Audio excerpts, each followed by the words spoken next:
All right, everyone. So I'd like to welcome you here today. This is our 2017 annual wrap-up meeting. So we're thrilled to have you all here. Just as a reminder, it's a cash bar out there. So if you're going to get something to drink, you're welcome to do that. And also the food's out there. So grab something, eat up. Before we get started, I wanted to introduce a couple of our board members who are here. First of all, Greg Moody, who is the Metro North Division Director, and he actually arranged for the room here tonight and did the logistics, so thank you. And we have Andy Bazinet, who is here, who is the Metro West North Division Director, just started in that role, so we're thrilled to have him here as well. I know there are a lot of people online, definitely some other of the division directors, so just wanted to, again, thank everyone for all that you contribute to Mass Bay, especially those on the board, but, you know, everyone has a role in our league and really steps up in it, and it shows, and it makes our league run smoothly, so thank you all. So we have a lot to discuss tonight. For those of you online, I'm Christine Haberman. I'm the Executive Director of Mass Bay Girls Lacrosse. Hopefully you all know me, but just in case, since I can't see your faces there. All right, so just wanted to get started here. As you know, this is our wrap-up meeting. We do ask that everyone join us for this meeting as part of your sportsmanship and compliance, just because we have to gather all the information from the season and sort of use that in preparation for next season. All right. So everyone, please bear with me, especially those of you online. I am trying very hard to use the webinar services, but I do this once a year, so I hopefully remember how to do it all. So this is really just the agenda and what we're going to go over this year. Again, welcome. So who are we? We had 409 different towns this year. We had, let's see, 409 town recreational teams, and then we had 15 U15 and 8 U13. I don't know the number, 8,500, could be 1,500, I don't know, I just sort of guessed. We will be able to figure that out next year, so more to come there. And 82 different towns, so I think that's great. We're Eastern Massachusetts. It's from the islands, Nantucket and Martha's Vineyard, all the way up to the New Hampshire border, so, and then sort of mostly east of Worcester, but we do have a couple of towns who are west. So we definitely are very lucky that we have so many girls who are participating in lacrosse this year. So our mission, I really just like to go over our mission with everyone as a reminder and sort of to pull everything together. What do we do? We promote girls' youth lacrosse in an environment that emphasizes fun, but we're also teaching life lessons to these girls. We're teaching them about integrity and teamwork and good sportsmanship, empowerment, and also just growing their confidence levels. So I think all of that combined is what we're doing. We did a lot this year. So we had 3 level 1 clinics, 1 level 2 clinic. Those we did in conjunction with the chapter, the EMAS chapter, and they actually helped sponsor those, so a big thank you to them. We had a local coaches convention, which is something that we started because of feedback from all of you saying you wanted more training opportunities for your coaches. We had 3 rules clinics, 3 Q&A sessions, a PCA parent and athlete course, Charlestown Play Date, Harvard Youth Day, fabulous weekend down in Gillette for the NCAA weekend, the celebrations, and our jamboree, of course. So sportsmanship and compliance. Again, as most of you know, we lost our board member who was in charge of sportsmanship and compliance this year. Bob Smith has done a great job over the past years, and we really, really do pay tribute to him and honor him for all that he has done. So everything that I found in sportsmanship and compliance, at least here, it's what I was able to find. I wasn't able to get his notes. So this is what I was able to find in the sportsmanship mailbox. We have doubled our incidents from last year's sportsmanship incidents. And again, that's just what I was able to find. So I don't know how many people contacted Bob directly. It's definitely something that's concerning to us. We are really trying to pride ourselves on minimizing conflicts out in the field. It's really all about the girls and about growing them. And to have, a lot of these were coaches' issues, and to have that happen, the leaders who are out there on the fields, they're the ones setting the example for the girls. So it's something that we're definitely concerned about. I do want to mention that a lot of these, so I've got mentioned lopsided games. Again, if someone is out there really running up the score, I sort of consider that a coaching issue because, the coaches have to control their game. Unsportsmanlike conduct, that can be anything from swearing, it can be, I don't know, doing things in the game, it can be all sorts of different unsportsmanlike conduct, shall we say. Officiating, we had 2 concerns about that. We had players red carded, coaches red carded this year and thrown out of games, so don't like to hear any of that. We had some towns, again, the coaches said, no, we're not going to travel. We don't want to travel. That's a coaching issue. I mean, if you're in a game, you agree to your schedule, you need to honor it. We had some towns who created A-B teams. Again, that's not what we're about. We have MBGLL Select to create those elite teams, but everyone else should be evenly balanced. We had a boy playing, at least one this year.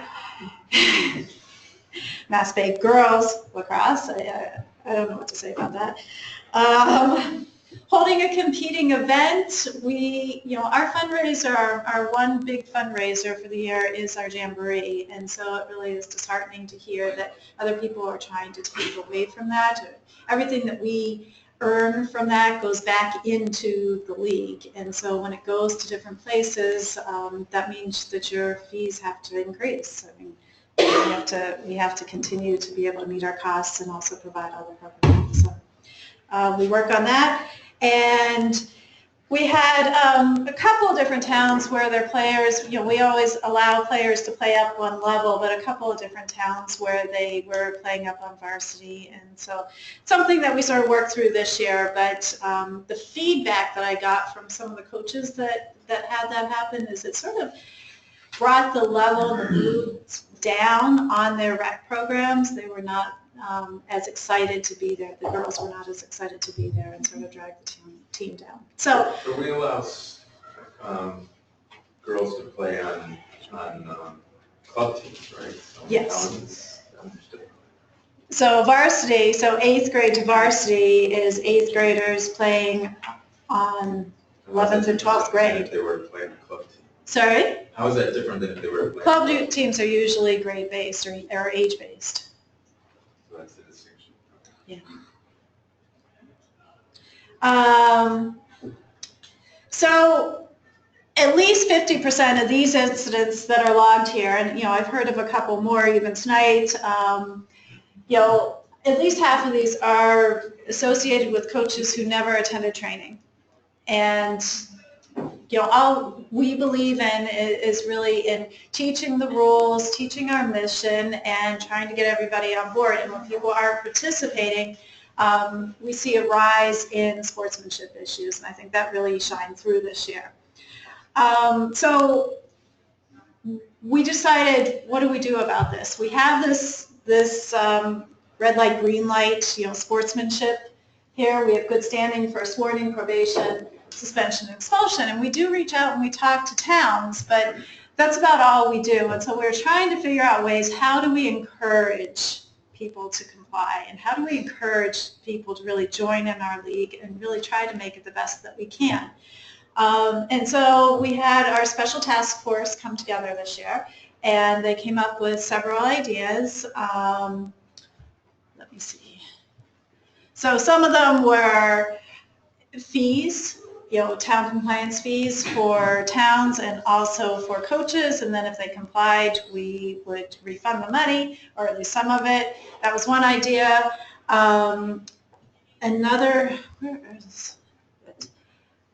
We had another idea, which is compliance by exception, reaching out to towns and finding them if there was an issue. We really wanted to go a positive route, and so one of the things that we're trying to suggest is, really boosting those towns who are excited about the league, who are really in compliance. They're sending their coaches to training. They are going to the meetings. They're doing everything they can to make this the best experience for the girls. So we've come up with this. This is something that we're just sort of trying to flesh out a little bit, but I wanted to bring it forth here in the meeting just so that we can get some of your comments. But what we were thinking about is some sort of status for the towns that really are in compliance, that show that, yes, they've got great coaching staffs. They have everyone who knows the skills, that they're really boosting. They're there for the girls. They're not running up scores. They know the rules. So what do you get for doing this?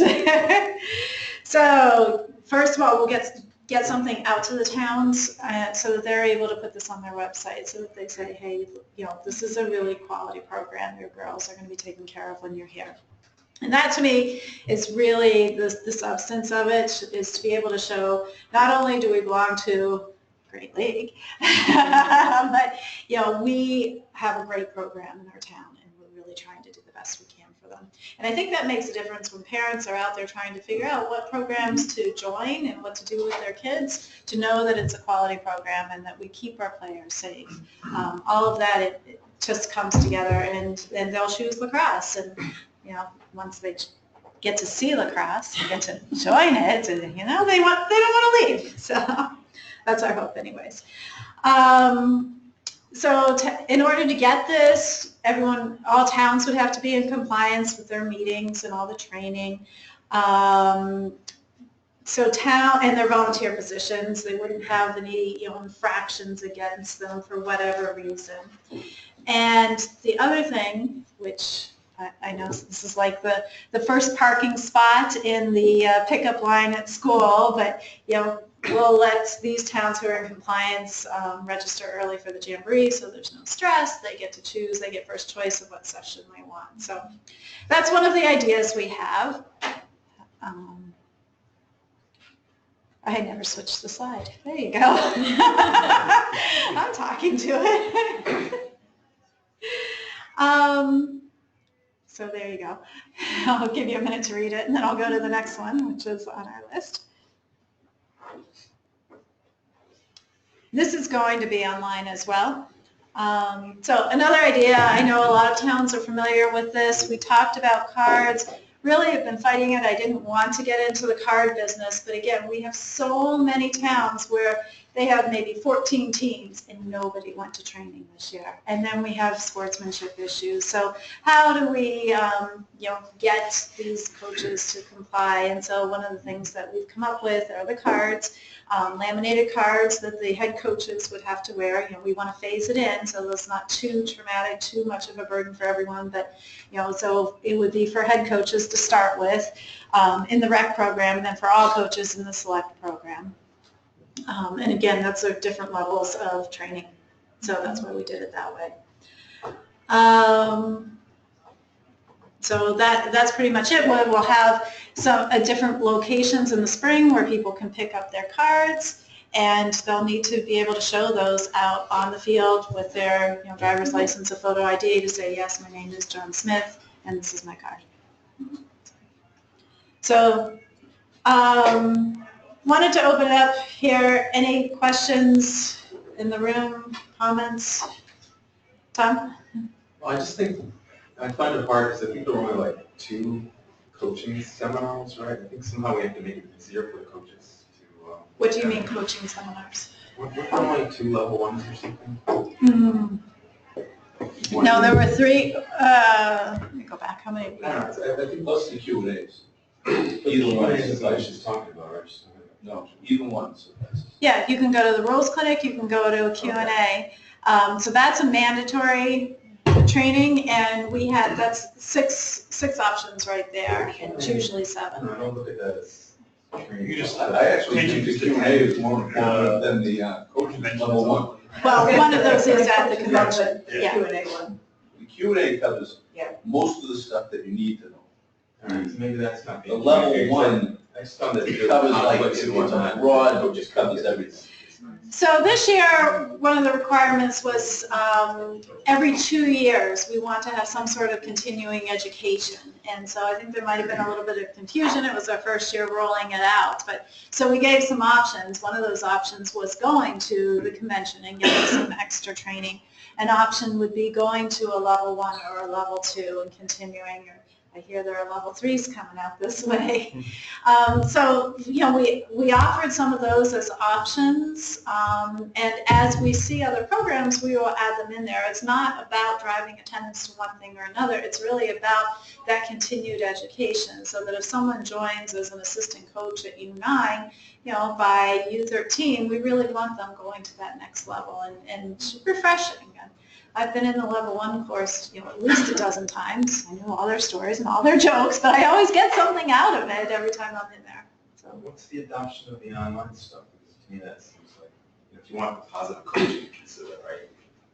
So we offer that to these same towns don't attend. I think the best thing, if any organization wants to do it, is go to the New England Lacrosse Yes. Convention. I You agree. can do everything. You can do the level 1, you can do the Q&A. Yeah. Either or, you can take a course on, you know, goalie clinics, you know, they have all kinds of stuff. And it's an all-in-one deal. But it's a, And then they're it's done. a one-day event, right? So they can't make it. So it's So something it's that I Christmas. mentioned of I my mean, coach, you I know. mean, if you bring it up early enough to your coaches meeting at the beginning of the season before anything starts, it's just as a nice, if you let them know, okay guys, I know you guys ski weekends, you've got everything planned, but you Yeah, put no, this I- on your I calendar. understand, but If not, there's 5 other things that you can attend over the course before the start of the season. Yeah, I guess, yeah, I look at the level 1 positive PCA thing, it's really direct work, right? Yep. So it seems like there are other ways to get that online or. Well, Positive Coaching Alliance is combined now with our level 1, and then we also have online seats. That is something that's separate from the every 2-year. But do these same towns not do the online PCA? Well, they only have to do it once. So if they took it through their level 1, we're not asking them to do it again, except for those that we have some issues with. Nice litmus test, right? Do you even do the online support? If you don't do that, then you're really in trouble, Right, right. And there are a lot of the coaches who have done nothing. So And we're those are the gonna, ones that I think you have something you're coaching. I think the toughest one with online is people forget to print out the little certificate that they attended it, or that they applied and did it. And then when Christine comes the next year, saying, okay, did you take your level 1? Oh, yeah, well, can I see your documentation? Oh, you don't know? Then I took it. It's like, no, it doesn't come up on hers, so you have to print out. But we can fix that. This I is don't know. typical. Yeah. So US Lacrosse actually, Did you track? yeah, if you buy US Lacrosse number, there's like a My Training history, you can click on that and it shows every course you've ever completed through the. yeah. But It's not comprehensive for everything that we do. You know, it's in a couple of different places, but, you know, you can find it. I just like to separate, you know, the towns that are really negligent, but not doing anything, and the ones that just haven't gotten participation in their coaches. Well, there are 5 or 6 towns who will be getting a phone call from me this summer. Just haven't gotten there yet.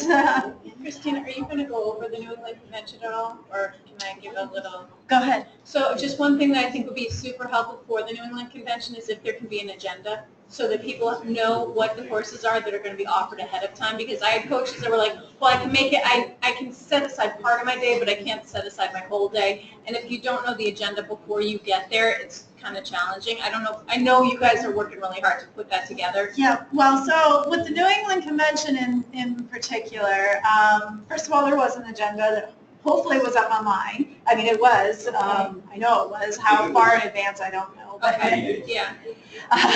we're scrambling, let me tell you. No, and I know that there's a lot lot that you guys do to get that up and running. I'm just thinking even, because I know I had coaches reaching out to me saying, I don't know what's being taught at the convention. Right. So I can't, Yeah. I need help figuring out what I can go to and what I can't, so. So while we're talking about the convention, one of the things that we're trying to do is hand that over to the Eastern Mass chapter of US Lacrosse so that there are a lot of hands involved. I mean, to me personally, it's for the coaches, but I think it can be bigger and better and involve the whole lacrosse community in New England and not just our coaches. So that's what we're really trying to do and working with them. It hopefully will work out with a different, bigger and better venue that really attracts people. And so we're in the planning stages of that, but I don't know exactly where it is yet. So more to come on that. Great.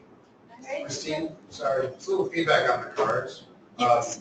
We had 2 teams in Bedford that had 3-person coach groups. One person was designated head coach. Yep. But that allowed us the flexibility if people weren't, in town.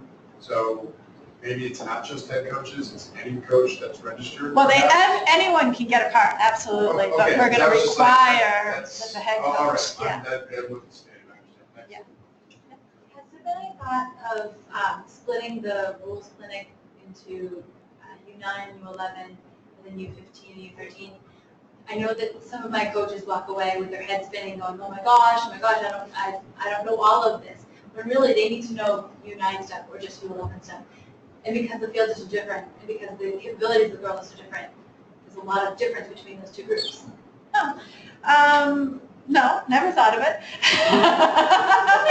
Not saying that it's not a good idea, we just never thought of it before, so, yeah, we'll definitely put that on the, I agree. Yeah, Or if they can break it, in other words, you can have one instructor, maybe they can have the first half for the U9s and U11s. And then if they choose to stay, they can listen to the older kids. right, If you have 2 separate days, you have 2 different classes, 2 different instructors, where, all right, the first half, the first 45 minutes would be dedicated to this, the last 45 minutes would be dedicated to the older girls. If you choose to stay, that'd be great. Are you talking about the clinic or the Q&A? The Q&A ability, Q&A. but, or even like, sometimes there's 2 people there, kind of going over the generalities of what everything applies, what applies to everybody. And then splitting the 2 instructors off into 2 groups, and you go wherever suits you. Yep. No, I think it's nice to have the option to do everything, so as like the lead director, I want to be there to hear everything, to see what's changed, so that if But my, you can't, you have to go to 2 sessions. that would be, Well, I know, but a lot of coaches don't want to do the extra sessions, so I like the idea of letting them stay, Yeah. because our coaches right, will often roll with their children, and they want to know Right. what's coming. right, yeah, And it also gives a basis as why we do the things at Right. the U9 and U11, is we're building to get them to U13 and Right. U15 rules. As an option, the clinic is presented that way a little more. In this year at least, I don't know if it was new this year, but this first year I attended the clinic, but they handed out a matrix at the beginning that that was nice. did it by age group. Yeah, and like to me, that like it was all on one piece of paper. It was very easy to digest, and like if you're coaching U9 or U15, all of the like most pertinent rules were like right in front of you. But I don't think that went forward, right, that was great, it was, excellent, but you used to have that document that sort of walked through some of the nuances of the, and that's. was it the that's- parent that isn't handbook, one. was that? No, it's something Christine had put together, it hasn't been there for a while, because it got a little outdated. I think we need, US Lacrosse does a great job explaining their rules, we need something to explain the nuances of some of the MBGL rules. So I am getting a question or comment on here to please speak up, so when you all are speaking, scream. Sure. Just in addition to the Q&As, I could maybe come up with a document that supplements that. That's what I'm asking for. Okay, yep, As far as speaking loud, sorry. excellent. As far as going back to the sportsmanship, you should maybe look at how like SSI soccer does it. Does anyone coach soccer as well? So it's mandatory. We don't So do the soccer. I do both. That's a different season. Yeah. So it is but what you do mandatory here. You give a couple of dates, and it's mandatory for the coach to be at this meeting. And what you do is, it's not a 4 to 8 hour type session. It's 2 hours, and it's broken up where you're hitting all your points with different people speaking. You have the head rep talking about the rules, sportsmanship, what they want on the sidelines, and then, you'd have some board members talk and just really get your point across within those 2 hours. But it's mandatory because that's when we get all our stuff, we get our cards, we get the uniforms that night, that's how they do it. But you can just make it mandatory that you have to be at these meetings, but they're only 2 hours, and it's during the week, and you have a couple of dates when you have it, and then you'll get every coach there because they can't coach. That's how they get their card. You got to go and get your card. Right. Right. So instead of giving, I think what's happened is you give them too many options. When I'm looking at it, there's too many options, and sometimes we just, as many as are out there, we let them slip, right? Because we get busy in our, everything we're doing. So just make it mandatory. This is when it is, and have a couple of dates, and just have everyone go there. Interesting. Right? But too many options. I think if you have too many options. But it is mandatory, I think is what Christine's saying. So the only thing we don't have is the card piece. Right, but it is mandatory, but a lot of, obviously, coaches are missing, right? So we did have an issue That's an with, enforcement problem. I Yeah, got, that's what I'm saying. Don't give too many options and enforce it. You can get your card or you can't coach. I got a first offense because they said I didn't, myself and my coaches did not attend. We all We're running the attended. convention. And Did you plus the sign sheet- it? I forget. The sheet that we signed in on, we did sign it. No, I had the sheet. Well, I don't know. I know, I'm just.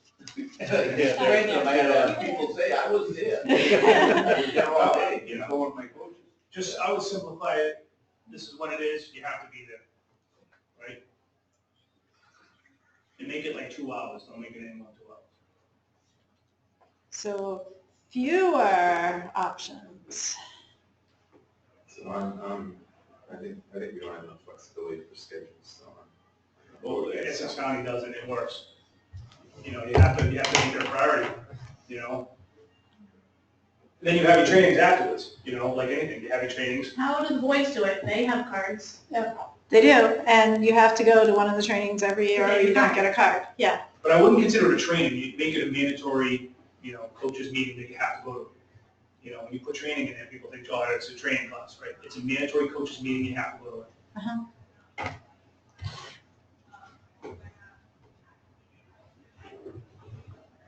We need a clerk, by the way, for the league. So if anyone wants to step up, anybody is retiring that wants to still be involved in the league, we need someone to do that. No, I wasn't looking that direction at all.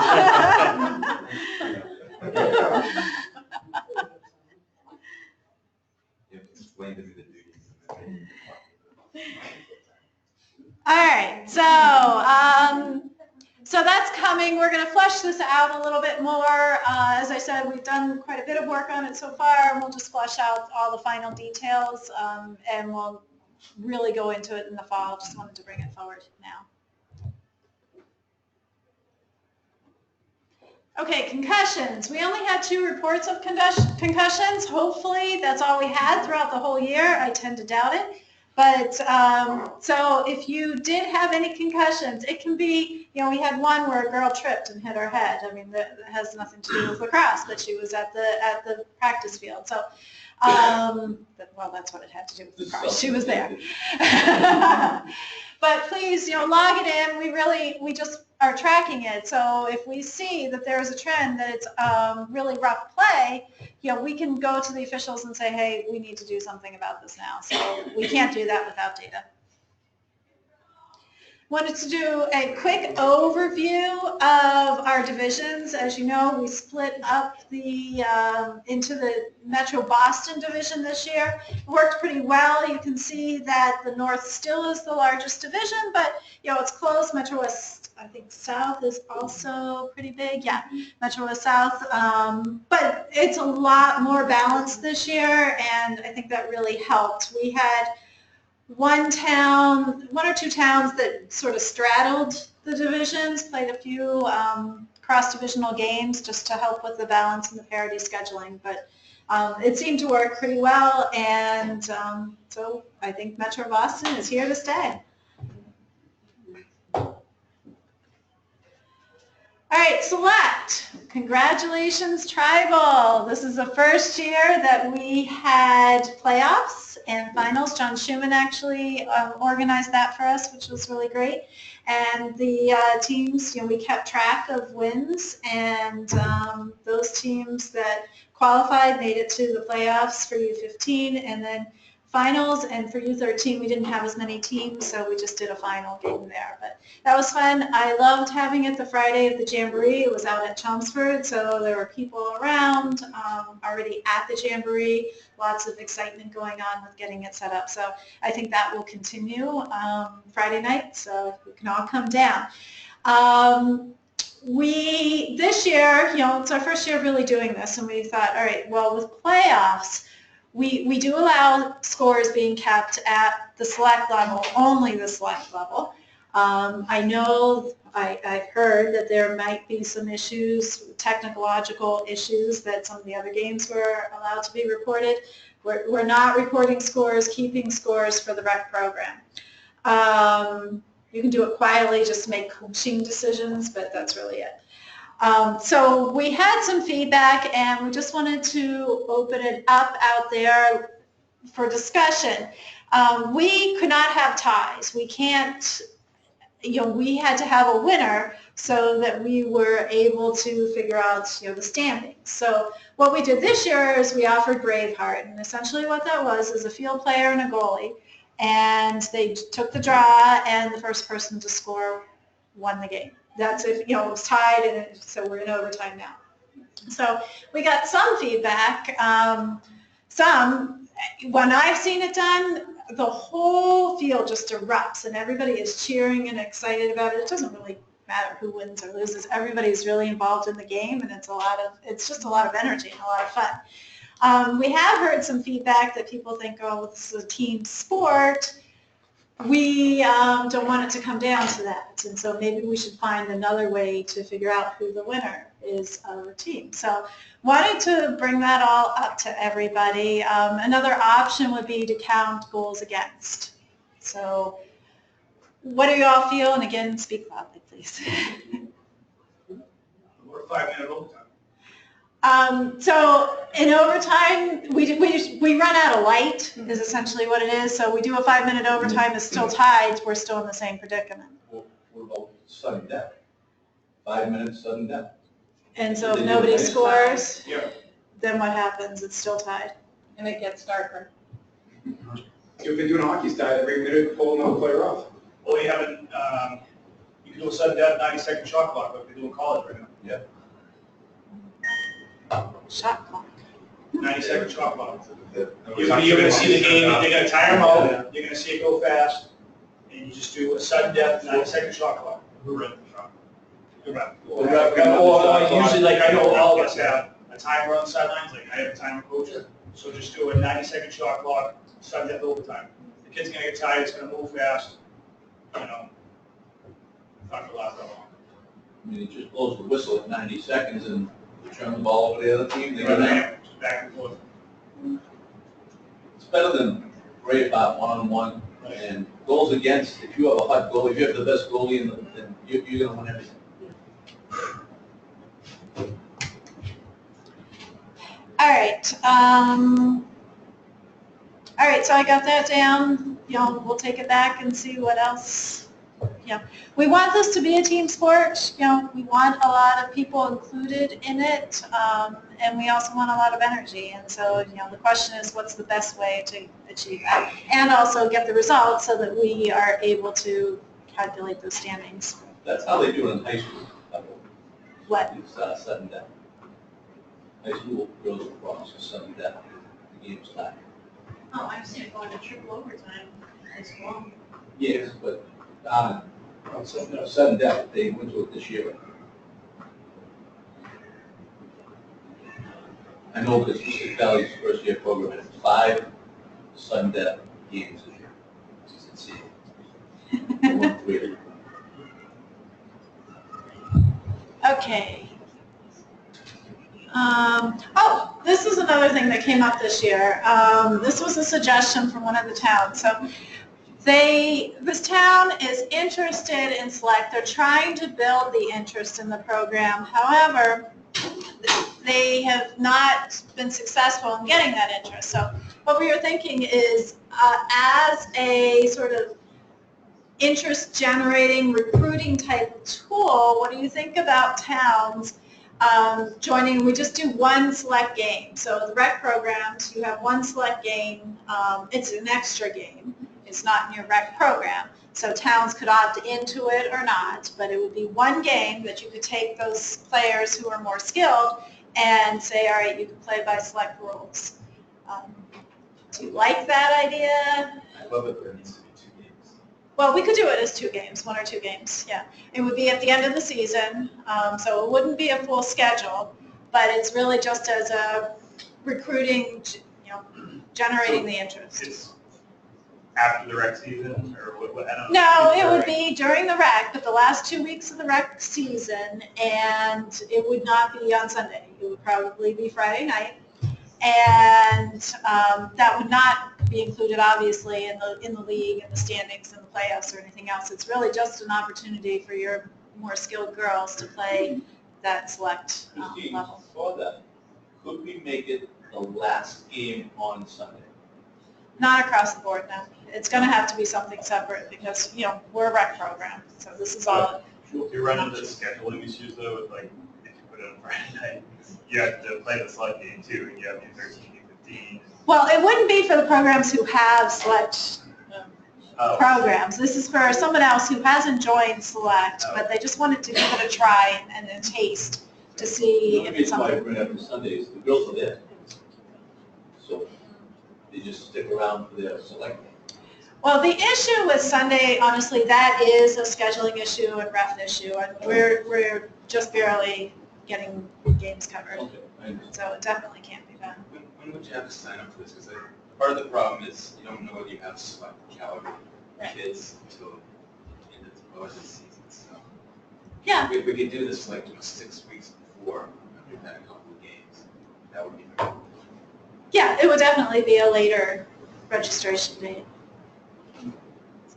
So I'm sort of hearing that there might be some interest in.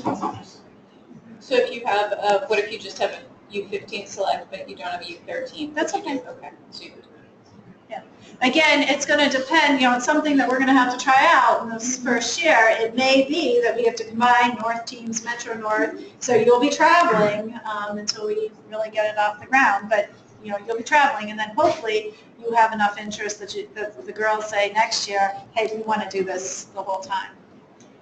So I really think it's a great opportunity for the girls to play and to play with their teams and in their own town or combined towns. But I just don't think people have gotten a taste of it yet. So. What age group would that be for? U13 and U15. I think the travel scares people off, to be honest. So it's the chicken and egg, right? So you get it going where you got enough local teams, you got to try.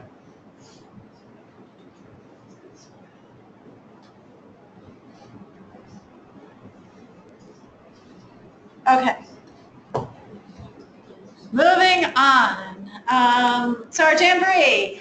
Hopefully you all liked the way we laid it out this year. I think it worked much better.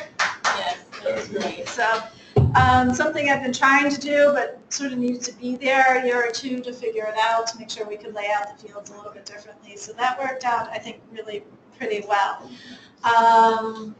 So this is my favorite time of the year because the girls have played all year long, the coaches have coached, and it's just sort of a party. And I think we maybe should have a contest for the best tents. I think Burlington would have won that hands down this year. I'm not sure you could call it tense. I think it's qualified. Or maybe, I don't know. The Burlington Tiki Bar. He calls it the Taj Mahal. So, yeah. So I have U11 girls, and my games were on field 9, field 11, and field 14. Yeah. So they got progressively further and further away. Yeah. It was a challenge for my girls to hoof it across, and we found that the bus service was not as reliable. as maybe we'd love it to be, so that the girls would be able to come back, get, lunch, and then be able to make sure that they were back at the field. Were you the morning or the afternoon? We were in the morning, and so the jamboree was great. We loved it, and our parents loved it. Is there any chance that we could go back to considering allowing people to set up their tents near where they were playing? I know that we did that a couple of years ago. And I also get the idea of the village, too. But it was really a challenge, and so my girls, we had to pack, food to bring with them. They had to eat in the sun because there's no shade. It was a challenge for them. So, yeah, we really like the Teen Village environment, and that's part of the spirit of the Jamboree is for that village and to get the girls together so that they are next to a team that they never saw before or don't know, and hopefully, and we've seen it, so that the girls get to mingle with them. I understand what you're saying. We had the 2 sessions off, so I don't know if anyone else experienced that. It could have, the buses we had 2 buses running in the morning, so we'll have to look at it, but no, we had some tents that went up on the other side of the road. I'll be contacting them, those towns as well, because it really takes away from the whole flavor of the Jamboree to not have everybody in one location. There just isn't as much energy, and it's not as festive as we would like it. It's nice for a town that's got multiple teams. You know where you're supposed to be, right? Nobody Right. can guess where they're Right. I think one of the issues with the buses, Yeah, buses. with the parents, we're trying to get teams and players to fields, and all the parents are trying to, there was actually teams being left off buses because there were parents, to the point where I had to stand up on the bus and say, could any parent please leave the bus so that we get the players there, and you can take a later bus or whatever, but, Interesting. we should make some sort of a preference that, buses are for players and coaches, and then if there's any room, the parents can get on the bus. That's a nice idea. They ask, well, how am I supposed to get over there? What? That's what I You're not told playing in one the game, the She children was, are. she was mad that I asked her to get off the bus, but I had 5 players that couldn't get on because the bus was full, and she, with her team, and I'm like, I asked nicely, and 5 parents got on to let the players on, but one got snippy. I don't know what the deal was. You think they figure it out on their own? I know. All of my family all said, no, let's let all the teams go on, let's stay inside, all the teams go on, And we they all don't want walk, to made it. it's not that far of a walk, maybe a 5-minute walk, No, the the longest next field. bus comes in like 5 minutes, you wait 5 minutes, you're still gonna give them a bunch of Again, things. that's something that should be posted. Well, I can definitely put that in the coaches' notes, the coaches and the parents' notes to really disseminate that information. So there were some towns who, as much as I asked them all to put their tents up in the village, they didn't do it, and it did distract from the fun and the festive atmosphere. So hopefully next year that will not happen. We'll definitely have more people monitoring that.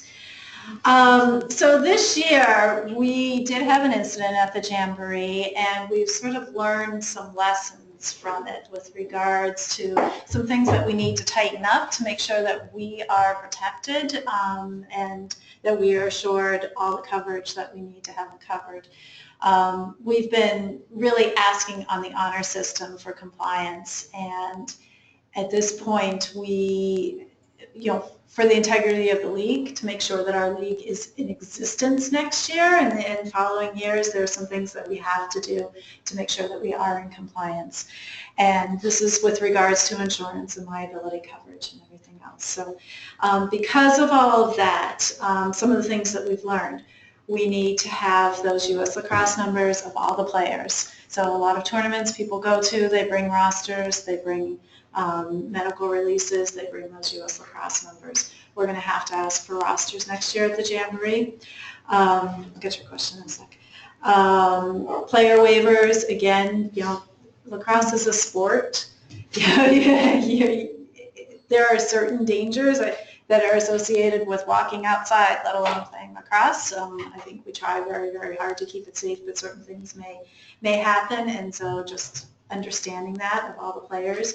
That's a protection for the town as well as for the league. This year, we knew it was going to be hot. We worked and partnered with Dick's. They gave us some tents to put on the sidelines.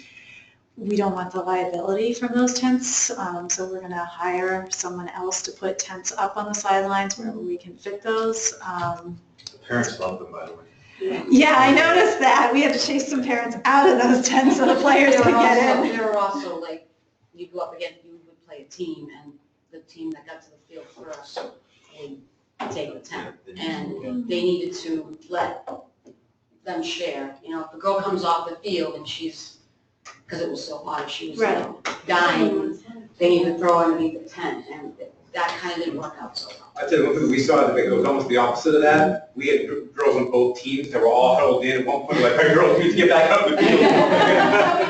We were talking about Facebook with each other. It's like, all right. But yeah, So, yeah. that's what it's all about. It You want depends on the girls to get teams. together, but, you know what I mean? So that some of your bigger teams were too big to be letting the Right, girls. right. We had it happen twice, but that's through U9. So, yeah, we tried the tents this year. It was the first time that we've actually tried it on the sideline because, you know, in the past, and especially to address that there aren't tents, you know, we're asking everyone to set their tent up in the village, so we wanted to have a place for the players. So we tried that this year.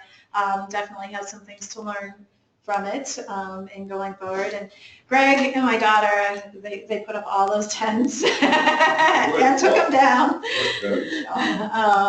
So Greg's like, yeah, let's hire someone next year.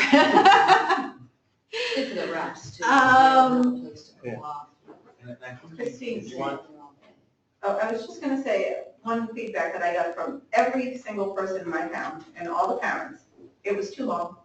What was too long? The day was too long. They want to go back to the shorter time where you didn't But have that's two why games in between. But she's got the afternoon, so it's perfect. Those people. So we had, watch well, we had the morning, so, you know, you got there at that 8:30 time, and then you didn't, some of our teams didn't leave until 3. And by then, I mean, it is hot, they're tired, they're dehydrated, the girls did not want to play that last game.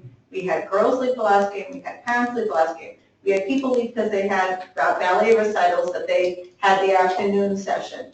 We had, and I mean, there was, what happens if it's pouring rain? Now you got people there from 8:30 to 3. And it's just, it was too, we liked it better when you had them. We'd rather run to our games than to spend. See, I heard the opposite. You had district here. I heard the opposite. My parents loved, our parents loved it. Almost universally. Yeah, that's So my parents were always said, please go back and tell them that we hated this. Please No, tell they them said that last, we hated this." the prior year, they didn't get to hang out, like, Yeah, you had the option. You could do the afternoon. right, the afternoon was short. The afternoon was shorter. Yeah, the afternoon was short. The afternoon was shorter, so we'll try. I mean, I bet that was the beauty of it. You had the option, because I had Right. one team that did want to get out of there quickly, so they did the afternoon. So it was perfect. And that was a 2-game afternoon? Oh, no, it was 3. There's There's 3. There's one game every Just- 2 minutes. Yeah, Mark? We had a couple of questions about the U.S. lacrosse. I understand that the boys, it sounds like that in their registration with the league, that's where it happens, and the girls, they're doing it on their own.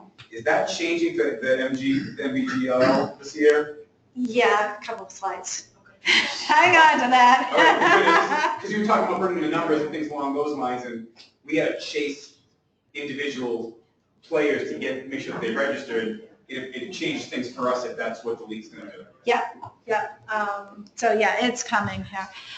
So those are some things that we are really going to have to buckle down on, even though we asked everyone who registered to attest to the fact that all their players are U.S. lacrosse members. Bollinger didn't really care, because if we need to go to them, we need to go out to every single program that was there and get their rosters and their U.S. lacrosse members. So I'm not doing it after the fact. We're going to do it up front next year. And if you're looking for extra revenue opportunities, sell 10 steaks for $10 a piece. You'd make a fortune. All right, so insurance. There are a couple of other things. So we've heard over the years, towns, they know you have to have U.S. lacrosse membership to be able to play in our league. I get comments, well, we do it at the end of the season and we submit our payment to U.S. lacrosse. Well, that's good, they're valid until June 30th, but what about all the new players? They're not covered. We hear that people wait to send their check into US Lacrosse until 2 weeks after the season starts because they have new players who are joining. I get it, but that's got to be done, after the fact when all of your other players are there. Nobody can step on a field in mass-based games unless they are US Lacrosse members. That's coaches. And technically, they shouldn't be practicing without a US Lacrosse number because then the league, Yes. your own town is liable for that student if they get hurt. Yep. So what Bollinger said to me was, if you use something like League Athletics for your registrations, something that is automatically verifying registration, then that will count that we know that 100% is in compliance, are in compliance and have US Lacrosse memberships. Again, something we really didn't want to go there, but we have to. We're forced to now. So everyone, we're going to ask for next year to be putting your rosters in through League Athletics. Players cannot register until they have a valid US Lacrosse number. They cannot register as a member of your team until they've gotten their US Lacrosse number. That's what we do automatically. Yeah. That's just to sign up for your support Right, and then before you you have to can register sign up. Right. I know we do it as a bulk, but we do it as soon as so we need to make sure that they do it before they. We're going to need all the rosters in US Lacrosse, in League Athletics, Okay. so that we are able to, pull that information and verify it if we need to.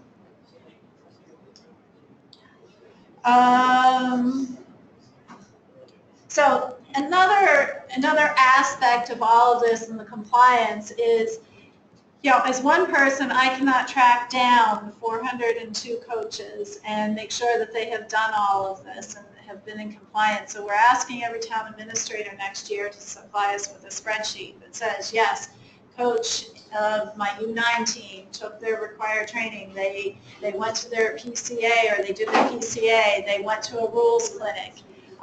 And just submit a spreadsheet so that it verifies that, yes, we are in compliance. They've done their training. They've done their every 2 years worth of training.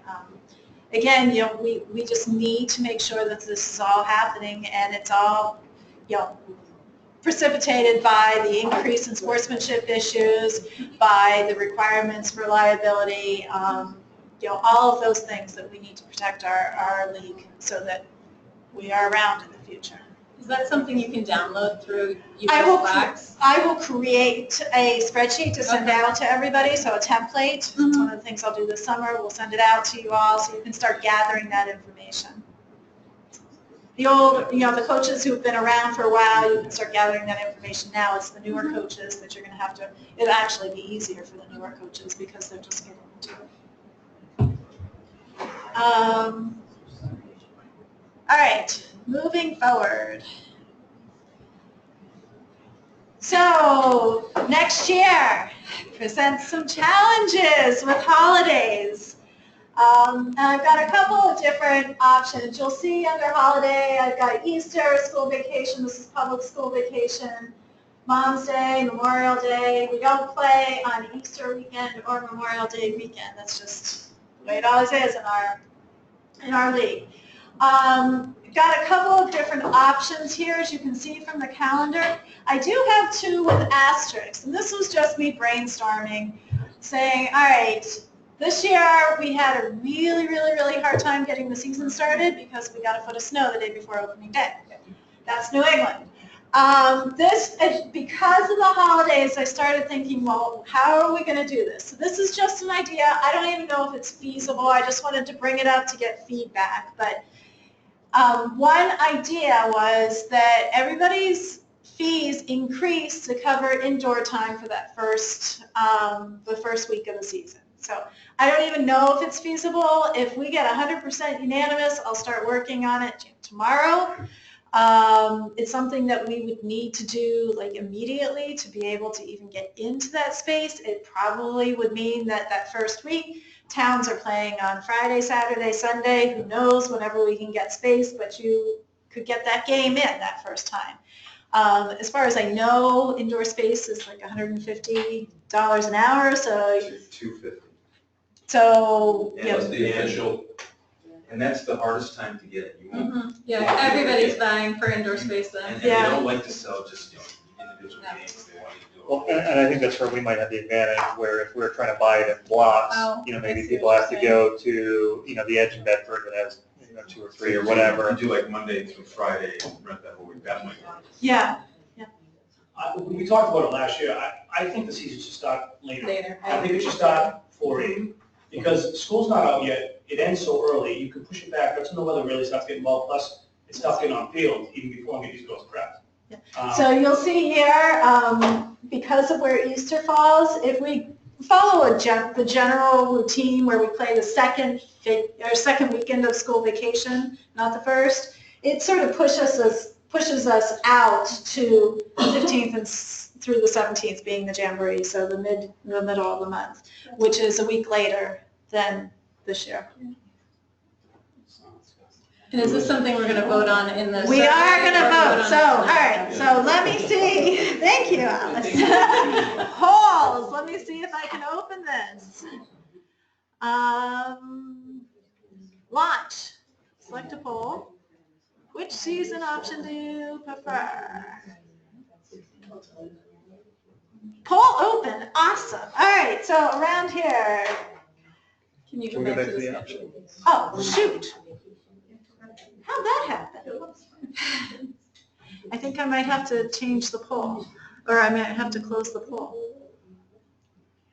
Because I didn't switch my screen. Hold on for a second, we'll vote here in just a minute. Let me just see how many, I only have 6% of you out there who have voted. Do they need to see the schedule as well, or can they see the schedule? Oh, shit. That's just the, I was just wondering if this was I can see that, I can't see that. Okay, now we can see it. Oh, there we go.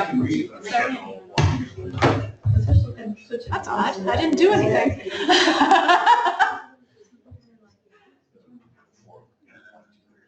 So option 1 is we start the weekend after Easter. We play the second weekend of school vacation.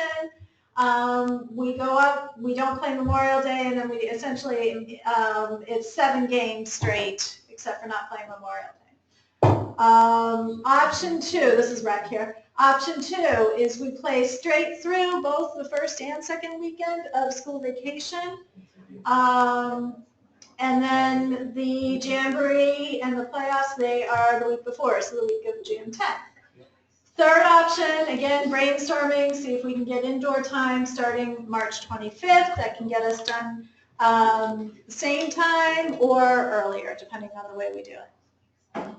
Kim, just real quick, so the Jamboree, is that set for the 10th? That cannot be the next weekend, is that correct? Oh, 1 and 3. 1 and 3, they're for the 15th through the 17th. Oh, okay. Oh, because that's given school vacation week 1 week off. Yeah. Okay. Yeah. Do you know you can get chunks for that? No. I mean, that's the week it was this year.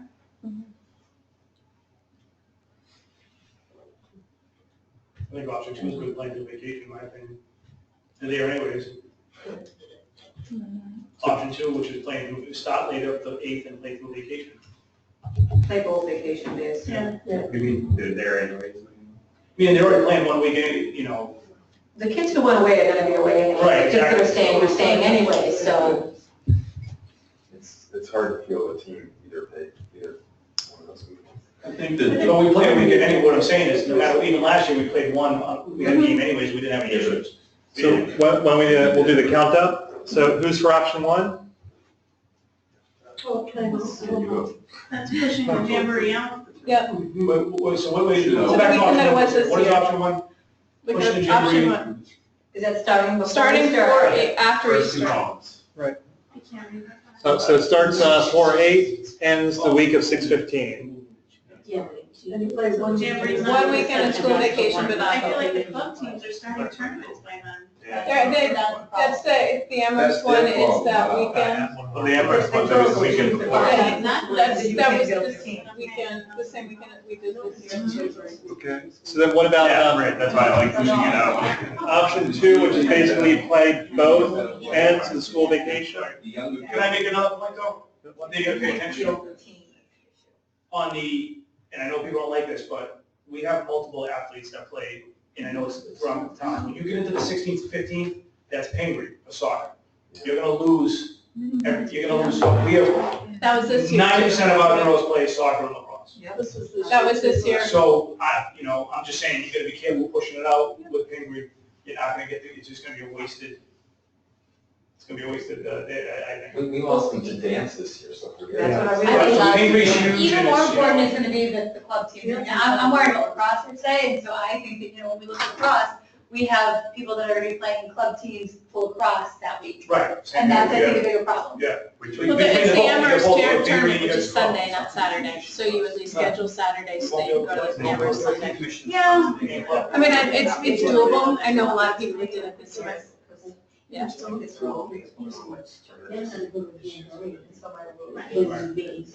Right. So did you want to do 2 again? Yep, so can we vote on option 2, so in the room? Option, is everyone on option 2? Option 2?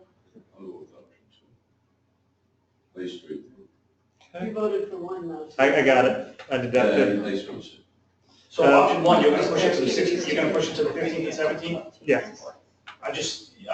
You're not gonna have players on that day, I'm telling you right now, if they make Pingree. I'm just throwing it out there. There's a lot of towns, if you look at Marblehead, PB, Danvers, Linfield, there's been a lot of soccer towns that. Yeah, but Marblehead did it. Marblehead did it this year.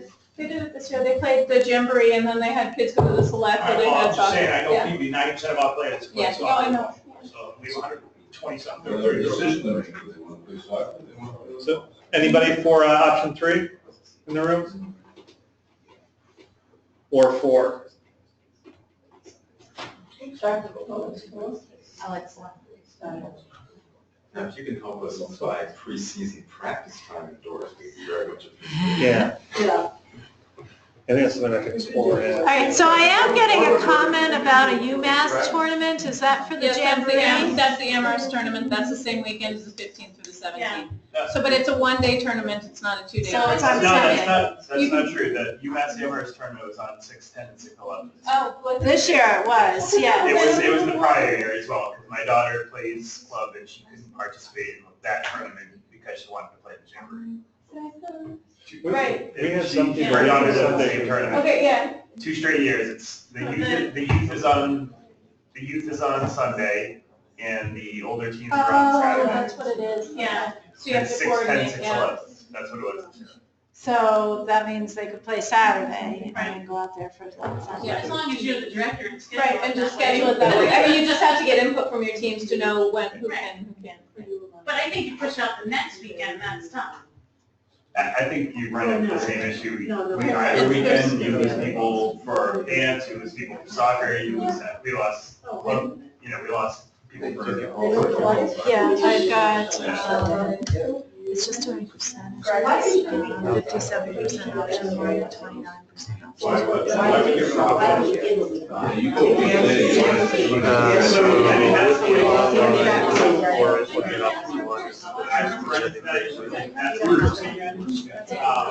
They go on vacation, and they come back on like Friday, Saturday, or whatever, and then they're, active on Sunday. Okay, so, in taking the poll and in getting the feedback, I'm gonna close the poll that's online, but in getting the feedback online, we had 57% voting for option 1, 11% voting, 29% for option 2, so it looks like online, they want option 1, and it looks like in the room, Yeah. option 1 as well. So let me see how to close this. So we're going to go with the dates for option 1 for next year.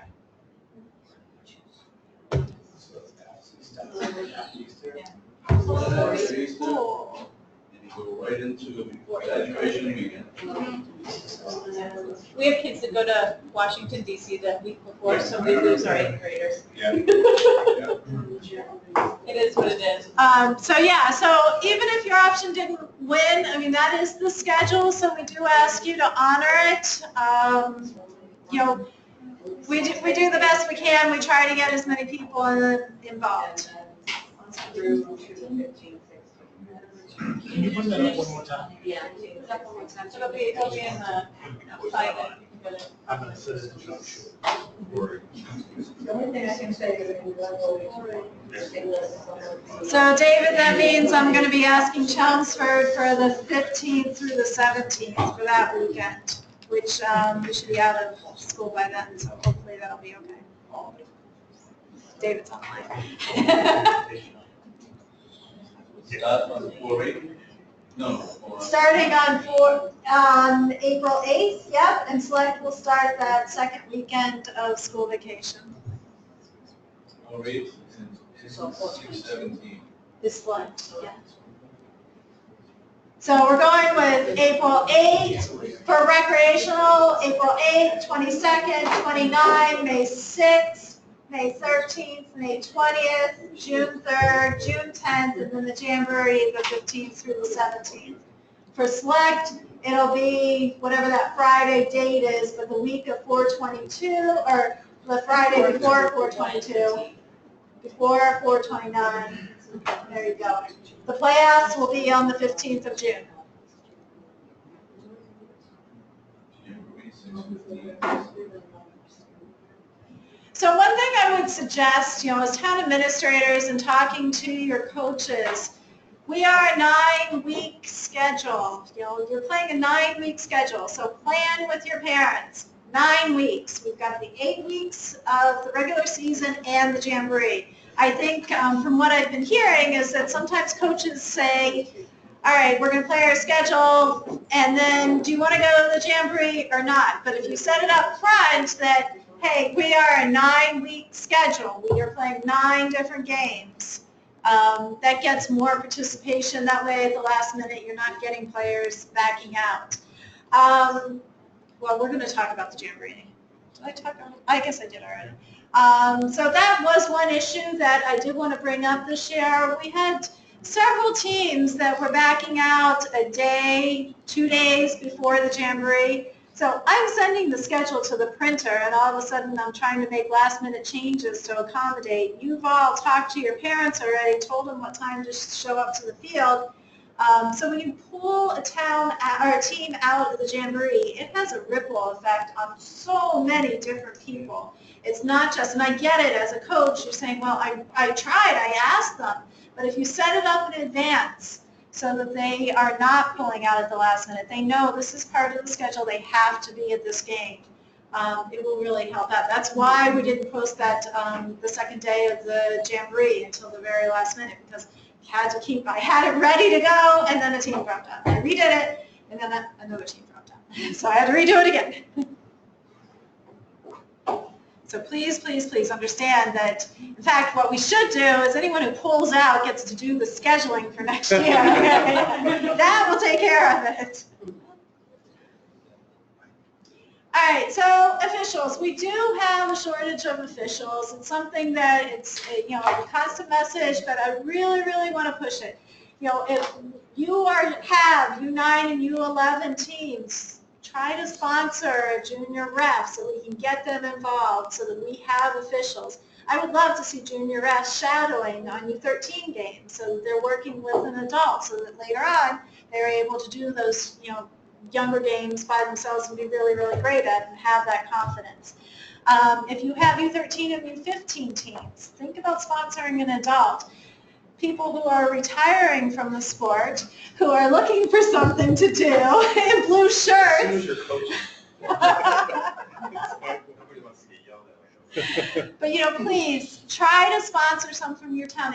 If every town had one official, we wouldn't have any issues with games not getting covered. I know that there were games where towns played these without an official. the liability for that is huge. Those games are supposed to be canceled, but I can see that they took place. And so it's a big problem. So we're really, really trying to increase the officials. How old do you have to be a junior official? Freshmen in high school. Oh, freshman in high school. I know we had 2 freshmen do it this year, and I think they kind of assumed they'd get some games around us, and they did. They got 1 game in Tingsboro. One of them got a game in Tingsboro, but most of them were a distance. So Well- now you're involving the parents, driving them, sitting there, having to get paid.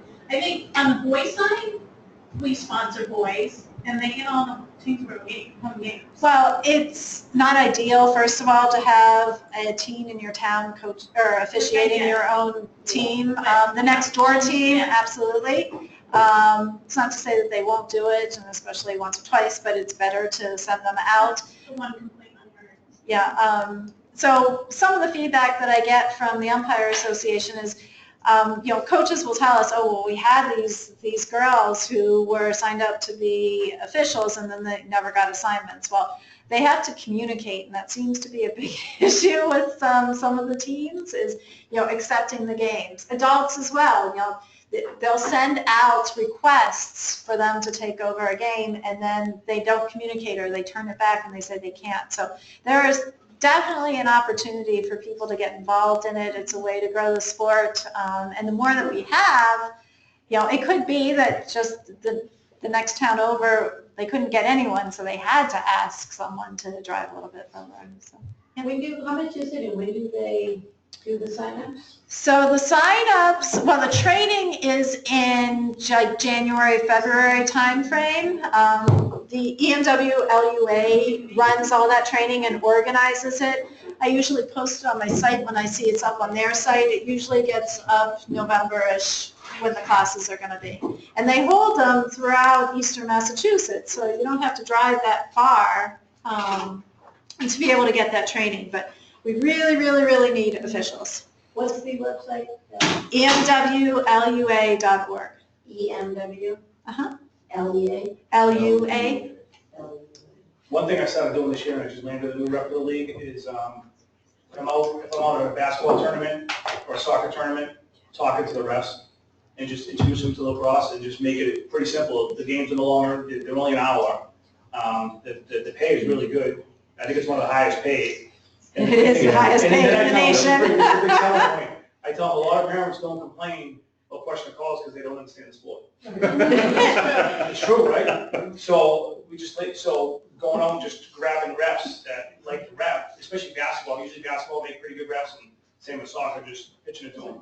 So that's great. For those of you online, if you didn't hear that, reaching out to the refs in the other sports that you see throughout the season and introduce them to the idea of officiating for lacrosse.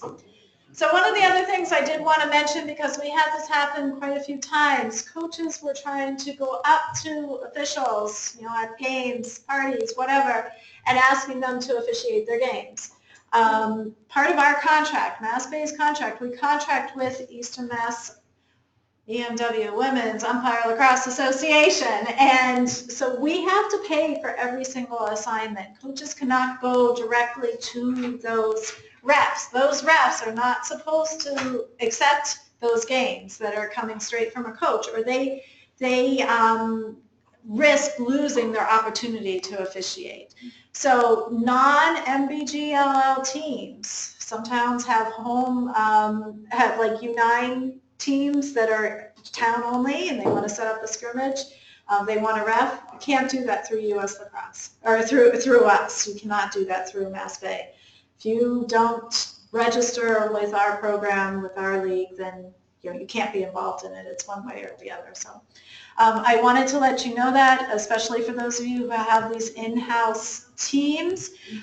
You have to contract directly with the Umpire Association to make that happen. So what about a situation where 2 teams had set up to reschedule and last minute the junior rep canceled and they turned around and called someone they knew? Who's a junior rep, and then they paid her? It has to go through Even the those Umpire last minute, Association. literally like within half an hour of game. Those are the rules. I mean, I get that. Those are the rules. It just has to go through. Yeah, We have, yeah, go through the division director and say, listen, this is what's going on. You can try to make a And call. we'll try to get it put in the system as quickly as we can, yes. But I have to stress, do not run those games without officials. Do not say, oh, I'll just have my coach out there doing it, that she's been playing forever. You take such a huge risk. If something were to happen, not only would that coach be liable, your town would be liable for that. And Mass Bay's, stance is no games without officials. Question, what if a town administrator goes and gets certified as an official but doesn't commit to being an official, and then you get a town that, an official that doesn't show up? Is that acceptable? It really, that's something that And I think official is it's going to sort of- have to work out with the assigner, but everything as far as we know from our Yeah. perspective and the league perspective, we have to go through our assigners. I'm just thinking because you do have those situations where there's a miscommunication, something doesn't happen, the official doesn't show. And I, as the town administrator, get a call, hey, Alice, I don't have an official, what do we do? Right. If That say- official needs to communicate, I mean, Right. that's her relationship with the umpire association Okay. and whatever their agreement is, I can just say from our But you can, side. but if a town administrator is certified as an official, they're not scheduled for that game, yet the official doesn't show up, is that even a possibility? Again, I can't speak for the Okay. umpire association. So I It's need to something talk that to the they umpire have association. to Okay. work out themselves. And how much did you say it costs to sponsor someone to do this maybe? I didn't say, but I want to say, what is it, $50? I thought it was 50, but then The leagues and it- generally pick it up, right? I think the towns pick it I mean, the town, sorry. And then the other cost is the uniform. Yeah, so they have to buy their own uniform for that.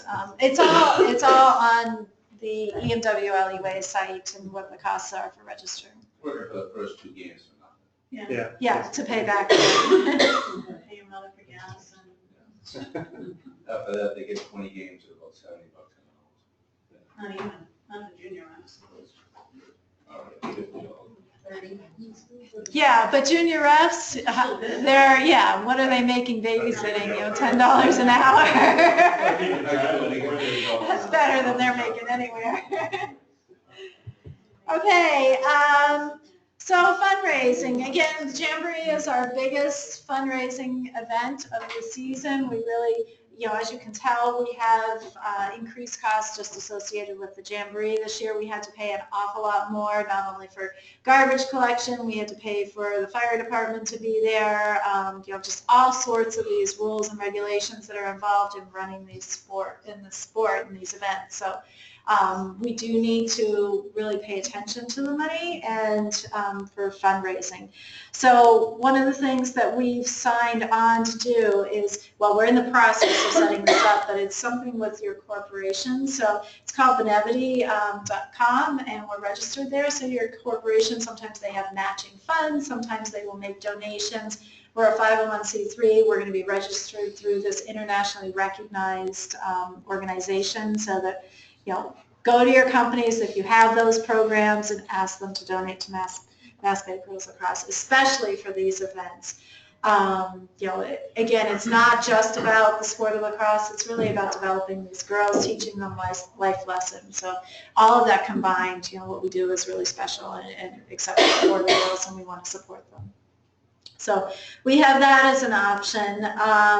We have Smile.Amazon. If you select Mass Bay, 5% of your purchases can come to us and make a difference.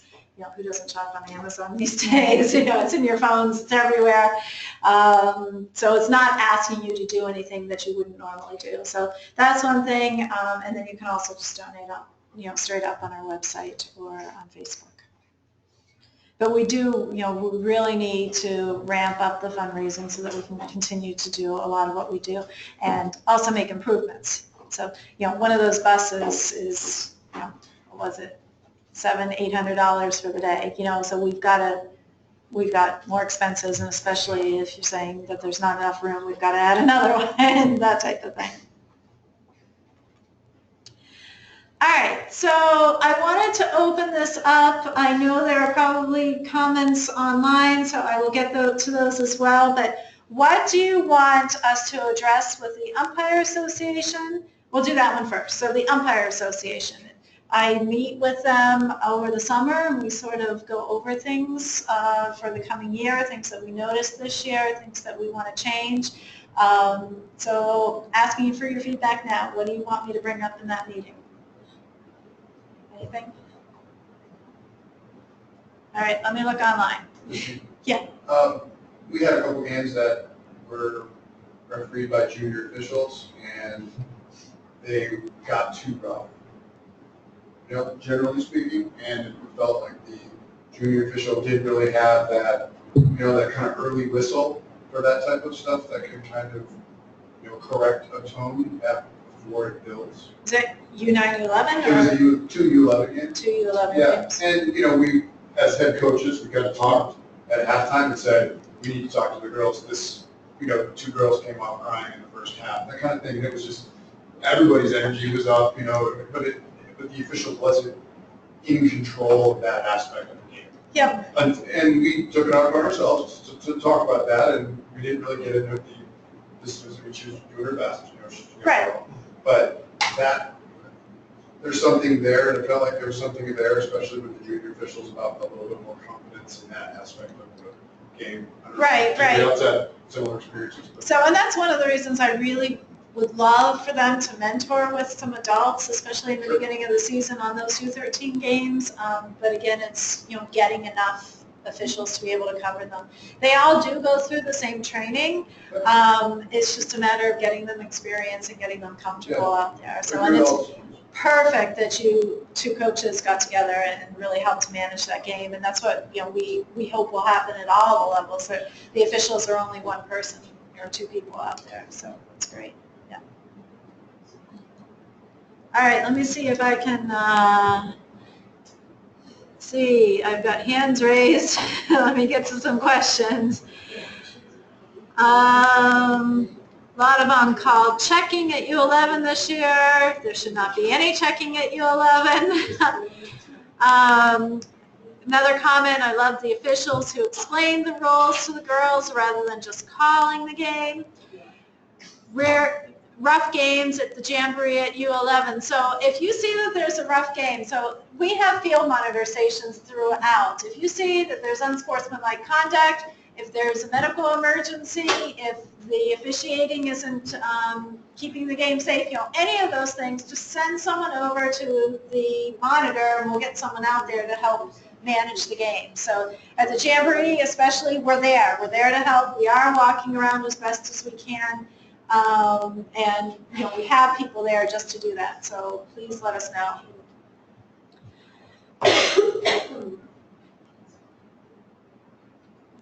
So let's see.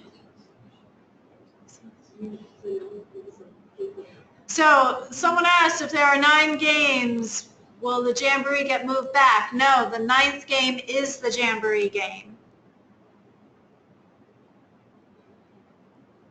We've had a few officials not show up this year, if any. That's great. We want to make sure all the officials get there. I think there were some snafus with communication on our end, and I just think one of the things I did notice actually online was that there was just a cell phone number, there wasn't an email address, and there wasn't a name associated with it. So it made it really difficult to reach out to the officials to ensure that you had a name and knew who you were talking to get the people online. Oh, so I don't know if we yeah. could make sure that there is a name for the official. So if any officials are online, which I know you are, and hopefully you got that information, that we need to get more of the contact information into the system for the officials. See, I can tell everybody is online, so I know you're there.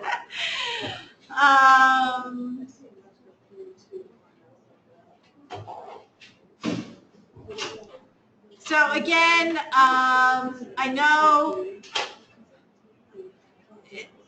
there's a comment that 5 of my high school players were officials this year, and there were several weeks they didn't get assigned for anything. Again, the officials are trying the best they can, the assigners are, and if these girls, if anybody, is rejecting 3-4 games, then they might not get asked that next week, just because the assigners are really scrambling to try to get these positions filled, and if the trend is that people are just going to turn it back, they can't waste that time in trying. They will keep trying, but they've got to get the majority of those filled. It's just a time thing. So hopefully, when officials do, and the officials do sign up to officiate, they've cleared their schedule for 7 of the 9 weeks and are committing to being able to officiate, and that will alleviate all these issues. Okay.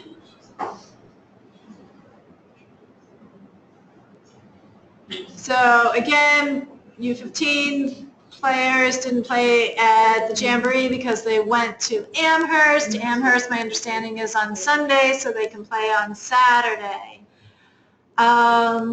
I do want to mention with the Jamboree and the way the registrations took place, I was looking at that, and it looks like, first of all, our numbers have increased slowly, over the year. So I think we had about 211 teams signed up for the Jamboree and playing that weekend, which is great. We have room to expand. We can accommodate 280 teams over that weekend. So that's the good news. We have room to expand. Hopefully, we will have an opportunity to get more of those U9 and U11 programs in there. A lot of them did not attend the Jamboree, but I know the registration numbers. And so we should be seeing a lot more of those in there, especially with not having competing events that week. So that's the good news, but the other teams that registered for Sunday afternoon, there was enough space all day Saturday, either the morning or afternoon session, or session 1, session 2, and Sunday morning, to be able to accommodate everybody who was registered for that Sunday afternoon. Sunday afternoon, we moved, I think, all of the U9 teams out because we didn't have enough to create a good schedule for them. There were very few U11. A lot of U13, and then not very many U15. So I think we can accommodate them in the other 3 sessions. So I'm thinking that that's what it's going to look like next year, with the option of opening it up to that Sunday session 2 if we need to. But I think we're going to try to not do that initially.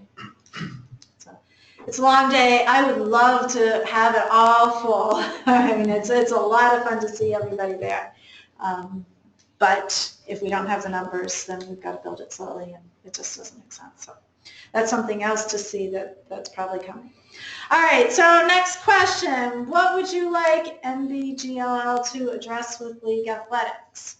I have my own list, but what else do you have concerns, questions about that? No? All right, let me see. Anybody else online?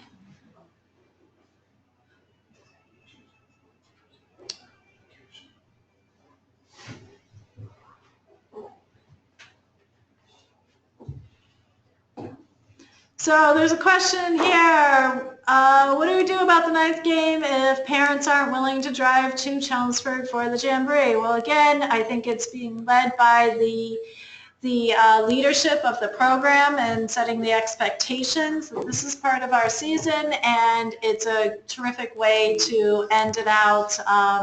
And not that I don't love the boys program, because I love lacrosse, but these parents are driving to Devens. It's only a half an hour away. If they schedule it right, they can go to Devens in the morning, they can be at Chelmsford in the afternoon, and it's all one day. So that's my 2 cents there. Actually, the boys are 2 weekends now, aren't they? Yeah, they are. All right. Lots of confusion on kicking the ball. We're not kicking the ball in our league, so I don't know how that can be confusing. There's no kicking. You did it at the select level. You had to rest on adamant saying you can kick the ball, And I didn't argue with them, so they might be talking about that. So there was a couple of refs that said it was kicking and. It's allowed in high school. Right. Well, it is, but- We had a couple issues, it happened twice where the refs would have said. So- US lacrosse changed the rule this year that you could do it, but Right. MBGLL. Right, Yeah. that's what they. Right, wanted. right. There were some refs that did say you could kick it, and we said, well, we're not supposed to because of the league, and they said, nope, you can. So, well, first of all, if you see officials who are saying that and are adamant, pull out your little sheet that has all the rules, because on that it did say no kicking. They should have that as well. Tell them to take out their Yeah. rules card. We created it for both the league and for them, and I know it was given to them. And if you see that happening, please communicate with your division director. A lot of it is just about education, so we just need to get that information out, get it to the officials. So they do a midway training session, and so we can make sure that that's a point of emphasis. So we just need to know about it. Christine, getting back to just one thing, with league athletics, we've signed on to that SI app for contacting our players for last minute or any type of correspondence. It was unbelievable. It took so much less time for me. I just text one thing and it goes all one team. I had a practice change, a game, and they could ask questions back, and one had the question, everyone would get it. It was like a blog. Interesting. That's something that I think that the MBGL should pop on, because league athletics is now owned by Sports Illustrated. Right, right. And this SI app was absolutely perfect, because it was the same login information that you log into league athletics that let you log into the SI app. And again, it's a great way to, you can post pictures on it, it's all on your phone. Is that the only way to do texting? Because I must admit, nobody seems to use email. Right, so again, you can send an email through it. Right, but the system that we have, we don't buy that, we can't do any sort of texting through the. You don't buy it, you just sign up for it. Oh, really? Yes. I'm downloading it right now. Well, there's a mobile app for the league athletics as well. Yeah. That did, But but it the wasn't SI as app, easy, it wasn't as easy to use as the SI. I'm just saying, if you're looking to contact your team, it really worked for me. That I was very skeptical, and it was invaluable this year. Yeah, you just download it, put in your, I thought that was actually fun. and then every team, it gives you the player's information, their month of model, you click on the kid's picture. I use it to call it it. right up, you can call their parents on it, use it, go online, it's all in it. So I guess maybe what we're saying is there a way that league athletics, after parents are registered, they are more pushed to a mobile application that exists, so we don't have to send emails out and tell our parents to use this? Yes. Might be something that we could advocate. Yeah, we can definitely look into that and talk Yeah, to I mean, them. we're all on our phones right now, I mean, that's how every one of our moms and dads are living. SI League hooks up directly to League Athletics? Yeah, use your league athletics platform, awesome. Your director has to sign up. Sign you up as the for your coach. league, and then you tell each kid to go in and sign into it. And once they sign in, they fill out their Does it send out an email to all of them, inviting them? Yeah. Okay, someone says the SI app was awesome. Another person says too many conversations, sounds like mumbling to us online. Sorry. So,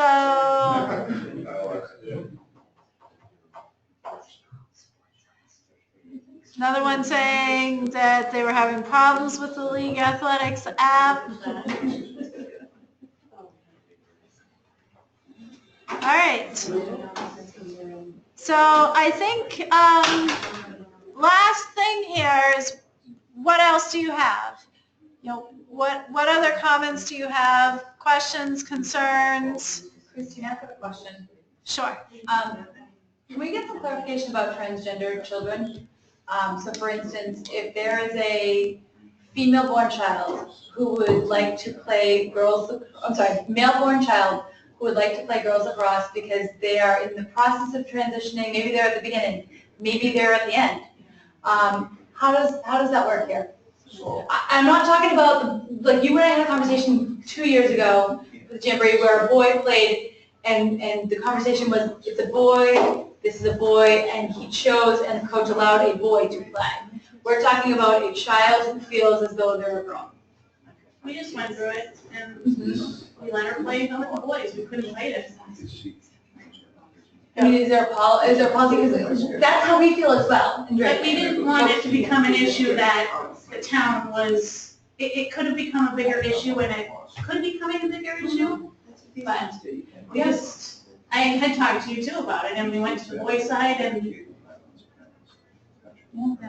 We don't have an official policy on it. We, as a board, we just have to meet and draft, draft something. We don't have anything on it. So let's just say if that was something that was to come up in a town at this time, would the answer be if your child is transitioning at any stage of transition, if they would like to play girls lacrosse, even though they're a male-born child, they can do so, not because they want to just simply play girls lacrosse, they like it more, but because they feel as though they are a girl. Is the answer yes, you can play? So I'm not going to answer that now because I need to be very careful with words, and I know that, but it's something that, we can get back to you in the fall and address that. That'd be perfect. And then kind of on top of that, if you have a female-born child who is considering becoming a male, and they're just starting that process, so they're still playing, let's say, girls lacrosse, but they would like to wear a different style bottoms. They want to wear the shorts instead of they want to wear skirts. Any problems with that league-wise? We don't have any restrictions on skirts versus shorts. That I can tell you for sure. Awesome. I just simply bring it up because I know it's become an issue where I am, and we're just looking for clarification. We like things where we want to make sure that we're doing the right thing. Truly, we want to be able to say, yes, absolutely, you can play, and put this child in the right place for where they're at. Well, and I But we guess want to make sure it's okay with the league too. yeah, and that I'm putting words in Tom's Feinberg's mouth, but I'm sure between both of our leagues that our number one priority is finding the right place for a player to play. So we would find that out, but as far as a stance or a policy, we just have to get back to you. Okay, that's cool. Thanks. All right, so with that, I think that's it. So I want to thank everybody. I am going to try to post this online. I did record it this time, and I tested how to do it yesterday, so hopefully I can get this up online. The presentation will also definitely be up online. If you have new coaches who are interested in what we're doing, please point them to this presentation. Also, if your neighboring town does not have a girls program, talk to them, get them interested in lacrosse. It's a great opportunity for the girls. We're happy to spend time with them and trying to get them set up and ready to go for the season. And send them to our website, send them to your division director, to me, and we'll take care of them and answer questions. All right, thank you all for what you do. Thank you. Sorry? Sign-up sheets are over here. Oh, sign-up sheets are over there. Yes, please make sure that you've signed in. Everybody online